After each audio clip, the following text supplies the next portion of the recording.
Today we're going to be talking about DNA, the Dutch DNA, the genetic, what makes a Dutch person, okay? Very interesting and enlightening. I'm super happy to be watching this with you guys. The video is coming from Celtic History Decoded and it's titled Dutch DNA. What is the genetic history of the Dutch? I'm sure you want to watch it together with me, right? We're going to be seeing this together. Before we dive into it, I'm Oge. Welcome to the channel. If it's your first time here, good to have you here. Do also like, share, subscribe, turn on post notification bell, and drop in the comment section what you think about this video. Okay, especially if you're Dutch. Yeah. So let's get into the video quickly. How has the genetics of the Netherlands changed over time, and what is the genetic makeup of the country today? What impact did the Romans, Germanic peoples, the Vikings, the Dutch colonial period, and various other episodes down through history have on the genetics of the Netherlands? Now, the word Netherlands literally means lower countries, which is in reference to its low elevation and flat topography. The people are much taller than the landscape though, as Dutch people are the tallest in the world. Very tall. Outside of the Netherlands itself, people with Dutch ancestry are found across the world, notably in places such as the United States, South Africa, Canada and Australia. Some of the best artists in history have also been Dutch, including Rembrandt and Van Gogh or Van Gogh, two of my favourite artists. Now, linguistically, there is a connection between the Dutch language and the English language. Both are West Germanic languages, and Dutch is generally considered the easiest language for English speakers to learn. And in fact, the Frisian languages, which are spoken in parts of the Netherlands and Germany, are actually the closest languages to English, thanks to the Anglo-Saxon migrations. If we look at Frisian words for welcome at the top of this table and good morning at the bottom, you can see the similarities with English. And Friesland is one of the 12 provinces of the Netherlands today, to the north of the country, which is named after the Frisians. But what about the genetic history of the Netherlands? Well, the ancient genetic history of the country is quite similar to other Western European countries. Firstly, there was Western hunter-gatherers, early Western hunter-gatherers. Then there was early European farmers from around Anatolia. And then there was steppe ancestry that's connected to migrations from the Pontic-Caspian steppe associated with the Yamnaya culture. A few fascinating ancient cultures are worth mentioning in the ancient history of the Netherlands. One is the funnelbeaker culture, which existed from around 4300 BC to about 2800. This ancient people gets its name from its characteristic ceramics and beakers with funnel-shaped tops, which were often found in dolmen burials. Around the end of the funnelbeaker period, however, two other cultures arose. One was the corded ware complex that appeared around 3000 BC. It covered vast parts of northern, central and eastern Europe. Named after the cord-like impressions of its pottery, the Y-DNA haplogroup R1A was the most common amongst corded ware men. Shortly after the rise of the corded ware people, there was another connected culture known as the bell-beaker people that arose around 2800 BC. These bell-beakers are again named after their pottery, and the Y-DNA haplogroup R1b was very common amongst bell-beaker men, with this haplogroup still found in Dutch people today, as we'll see later in the video. But what about later episodes? Well, during the Iron Age, there is two main episodes that are worth highlighting. Firstly, there was a migration from southern Scandinavia into the land we call northern Germany today, and this probably had some impact on the land we call the Netherlands today as well, with various Germanic groups tracing their origins back to southern Scandinavia. Secondly, we know that the Celts were one of the main groups in Europe during the Iron Age, and the Latin culture associated with the Celts would have had some influence in parts of the Netherlands, especially in the south. The Celts from Gaul were associated with various haplogroups, including the Y-DNA haplogroup R1b U152. The Celts, however, seem to have a limited genetic impact on the Netherlands, and any influence would have been mainly in the south. The Romans soon arrived, however, with the Roman Empire expanding into the Netherlands in the 1st century BC, particularly in the southern regions once again, where the province of Germania Inferior was established. The Frisi were a tribe that occupied the northern coastal part of the Netherlands at this time, and this tribe seemed to retain a reasonable level of independence during this period. While the Roman presence brought new cultural influences to the Netherlands, the genetic impact of Roman rule appears to have been relatively modest compared to other episodes.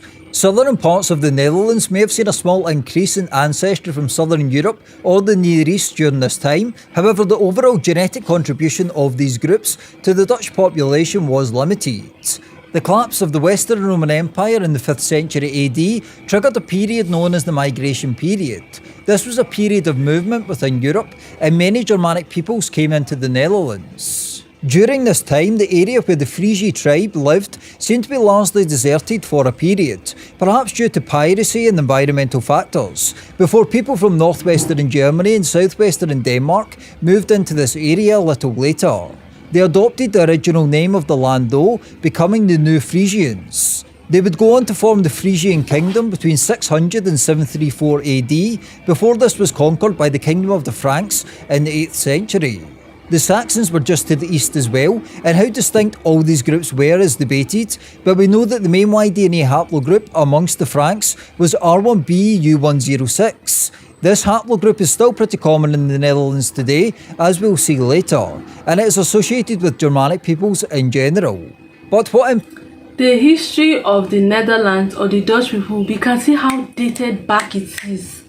Oh my gosh, I feel like it's important everybody knows like the culture and the history behind where they are from. It is very important. It will help you a lot. Videos like this will help a Dutch young person who is, trying to understand his culture, where you're from. I mean, look at where they, like, it's dated back. Oh my gosh. And then I can see the relationship with the Romans, with the Germans, and we can see how dated back, their history is, their culture is. Oh my gosh. So, I mean, if you're a Dutch person, or you know a little bit history about the Dutch people, and you have like an additional thing you would love to add to everything he's saying, because I mean this is so rich. If you have anything you like to add, to this information and this history and especially the genetic history of the Netherlands, please, we really appreciate your contributions and additions. Okay, let's continue the video. This is so interesting. But what impact did the Vikings have on the genetics of the Netherlands? Well, before we look at that, I would like to quickly thank my Patreon members for voting in a recent poll for this video topic. And I will make a video on all the topics people voted for.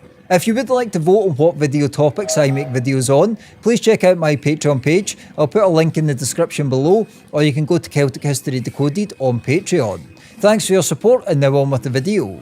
Now, during the Viking Age, the Netherlands experienced raids and settlements by Scandinavian Vikings, particularly along the northern and coastal regions, and they made their mark genetically as well. A 2020 study published in Nature Communications, for instance, that looked at the Dutch population structure in general, found that ancestry profiles show a small but significant contribution of Danish haplotypes in the north and west of the Netherlands, a possible vestige of Viking raids in coastal areas in the 9th and 10th centuries. They add that from their data, it appears that the modern Dutch genome has indeed been partially shaped by a historical Viking admixture. This Danish Viking contact is contemporaneous with a critical period in the establishment of the modern Dutch genome from other outside forces, from around 1000 to 1100 AD. So although small, the Danish Vikings made their mark genetically on the Netherlands. But what about more recent events in the genetic history of the Netherlands? Well, the early modern period, from around the 16th to the 18th centuries, saw the Netherlands emerge as a major European power, particularly during the Dutch Golden Age of the 17th century. During this time, the Dutch Republic became a centre of trade, finance and colonisation, and its cities attracted immigrants from across Europe. The Dutch colonial empire, which spanned the Americas, Africa and Asia, and which was led by companies such as the Dutch East India Company, also resulted in some new genetic influences. Some Dutch settlers who returned from colonies in places like Indonesia, Suriname and the Caribbean brought with them some small amounts of genetic diversity from these regions, although the overall genetic impact of colonialism on the Dutch population was limited. The Netherlands has also been a refuge for some people fleeing religious persecution at different times, such as the Huguenots or Huguenots from France and the Sephardic Jews from Spain and Portugal. But what about the genetic structure of the Netherlands today, and what haplogroups are most common amongst Dutch people? Well, a 2020 study published in the European Journal of Human Genetics found that R1b is the most common Y-DNA haplogroup in the Netherlands, followed by I. To be more specific, 62% of people belong to R in general, most belong to R1b, but some belong to R1a as well. As far as the most common subclass of R1b, 15.1% of people in this study belong to R1b L48, 13.8% to R1b M405, which confusingly is also known as R1b U106, and 9% to R1b S116. On the other hand, 27.8% of people in this study belong to IM170. This study also modelled the regional variability of these haplogroups. IM170 is more common in the northeast of the country and the northern coastal areas, for instance, which would make sense as I is a common haplogroup in Scandinavia and amongst the Vikings historically. Yeah. The other subclans of R1b also show some regional variation as well, as you can see.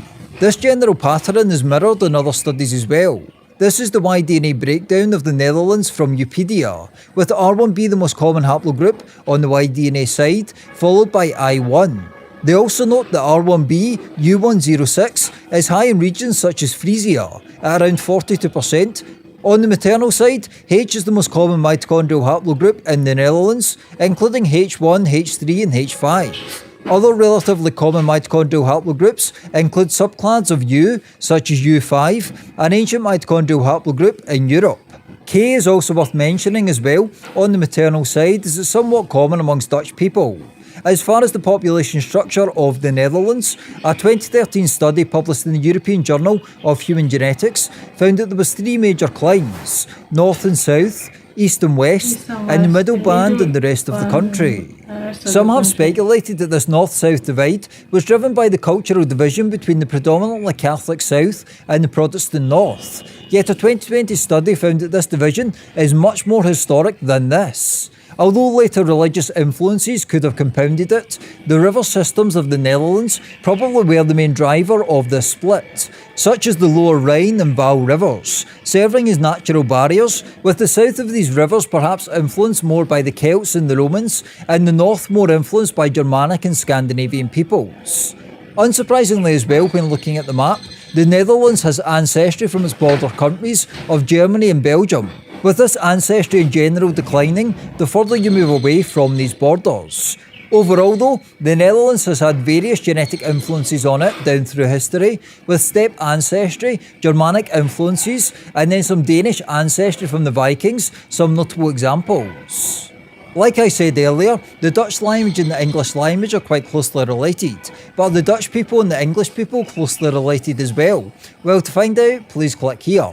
Thanks for watching. If you would like to vote for the video topics I make videos on, please check out my Patreon page. I'll put a link below. Please also subscribe and let me know your thoughts in the comments below, and I'll see you next time. This guy speaks like he's Dutch. Is he actually Dutch? Is this how the Dutch people speak? But I've actually heard people who are Dutch speak like English people. Do you understand?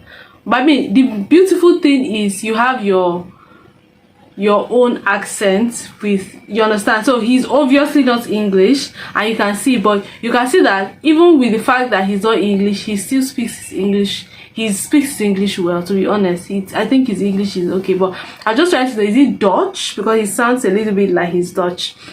But anyway, this history is so in fact, it's so rich. I never knew like the Dutch people were this, like they've been in history, like they've been around for a very long time. Very interesting.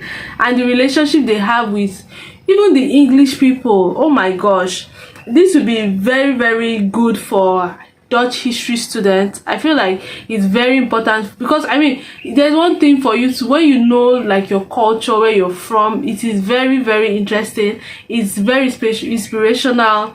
It helps you stay grounded in where you're from and all of those things. Nobody will be able to tell you, oh, this is what your people are, and then you'll be able to correct them that no, this is it and this is not it. Do you understand? Yeah, very interesting. It not only told explain the genetic history of the Netherlands, but also the DNA of the Dutch people, which I found really fascinating. Let me know which of these which part of this video interests you the most. If you have like additional information you like to add to this video, we really appreciate it and we would love to learn as well.